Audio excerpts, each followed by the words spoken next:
Life and righteousness are about more than just following the rules. Yet it is the rules for life about which we read the most in Scripture. It seems from Scripture that righteousness is achieved through careful obedience to the various commands of the Lord. And by the time of Jesus, the Sadducees and the Pharisees had this down to an art. Rules to govern every moment and sometimes every breath of every day. In the lesson from the Gospel, Jesus continues in his Sermon on the Mount and illustrates beautifully the kind of teaching that would have gone on in ancient synagogues. Remember, the temple in Jerusalem was the only place for worship, and the synagogues then became places for gathering and for study and debate. So when Jesus makes his proclamations today, they come within the normal context of how rabbinical teachers would have taught at the time. You have heard that it was said, ...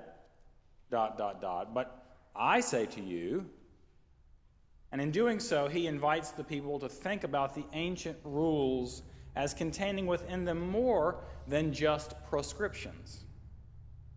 Yet he's careful to point out that by expanding the understanding of the law, he is in no way doing away with any of it.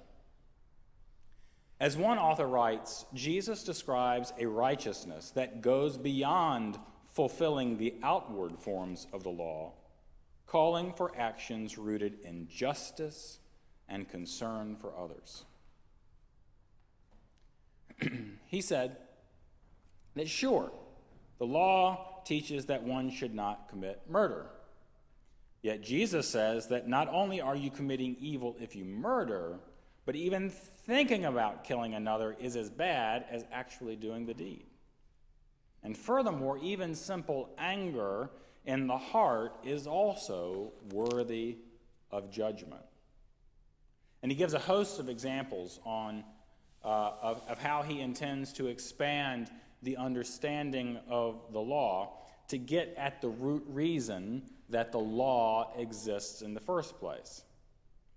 Anger, for instance, is the root behind murder, behind jealousy over another's possessions, behind the grudges that we hold against our neighbors.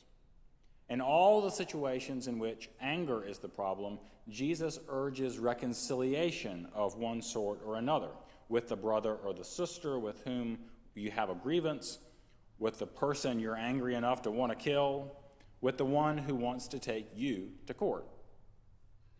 Or take his comments on divorce and swearing. The root behind both of those situations is the need for our word to matter. We should be able to be taken at our word when we make a public vow or when we speak in public. There should be no need for any additional proof that we aren't lying. Jesus also commands in the same passage that we should pluck out our sinful eyes and cut off our sinful hands. Yes, even Jesus uses hyperbole. Even Jesus makes exaggeration for the sake of a point. And the point is the same as with all of the other examples.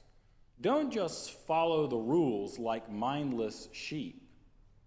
Search out the root cause of the problem and address it there, even if that means separating from yourself some part of you that you had previously thought inseparable. All of those situations he describes have rules that address them. Thou shalt not murder, that's a rule. Thou shalt not covet thy neighbor's wife, that's a rule. Thou shalt not steal. We got all those rules, right? But Jesus urges his followers to go deeper than the rules. The rules are there to keep society in order.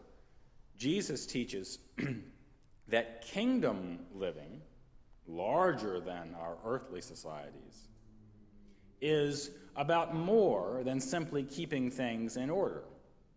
It's about sorting things out, about redemption, about reconciliation at the very heart of the matter.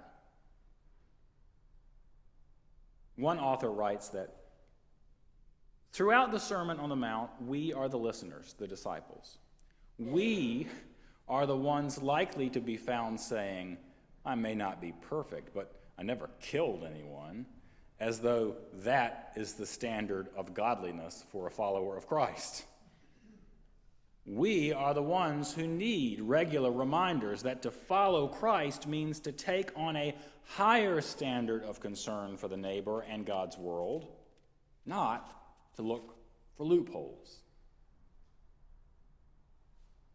This call to a higher standard is the driving force behind the Episcopal Church's focus on becoming beloved community and initiatives that look at institutional and systemic racism. I imagine Jesus saying to us today, "You have heard it said that thou shalt not make black folks and white folks drink from separate fountains. But I say, if you aren't ready to drink from the same cup, then you're still accountable for the sin of racism." The 20th century saw a host of laws come into effect that addressed the sin of racism by putting up barriers to its public and overt expression. Voters' rights bills were passed. Segregation and Jim Crow were outlawed. And the laws were of paramount importance. People's hands had to be forced, or the evils of separate but equal would have persisted. Which gets to the very heart of the matter. The rules, while utterly necessary, don't get at the heart of the problem, which is, of course, covert racism. The racism that is simply part of the air we breathe and in the water we drink. The racism that is so intricately knit into our way of life that we don't even know it's there, especially if we're the ones who don't suffer any of its ill effects. That is all us white folks. To say that we don't need to go deeper and root out the racism at the heart of our understanding of how the world works, because, we already have laws that deal with that keep racism in check. Well, that's kind of like saying that we don't need to address the real reason behind the opioid crisis because we already have a law that says you're not supposed to take those kind of drugs.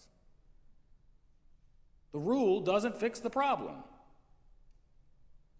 The rule keeps things in some semblance of order, but it doesn't fix the reason that the rule exists in the first place. This is exactly the kind of work that Jesus is doing in this passage from the gospel today. And it's exactly the kind of work to which we, followers of Jesus, are still called today. Just this past week, St. Mary's hosted the YWCA and its presentation of the Racial Equity Institute of Greensboro, the premier racial equity training in the country, which happens to be in our own backyard, sometimes in our own parish. Take advantage of it sometime. Later this spring, St. Mary's will host a major forum on race in High Point. This is our modern day kingdom work. And there is so much more too. It's not just racism, but anti-racism work is a prime example of the kind of what Jesus is talking about in the gospel. And if it's what Jesus is talking about in the gospel, then it's what we need to be talking about today. Laws don't fix problems. Now, don't get me wrong. They help. And sometimes, as was the case with civil rights in the 20th century, the law was the necessary and only conceivable first step to be taken. Jesus even says, keep the laws, don't abolish them. But Jesus also says, don't stop at the surface level. Go deeper. Root out evil at its source. It's not easy. It's certainly not comfortable. But if we are serious about all this Jesus business that we espouse we're serious about, well, then we don't really have a choice.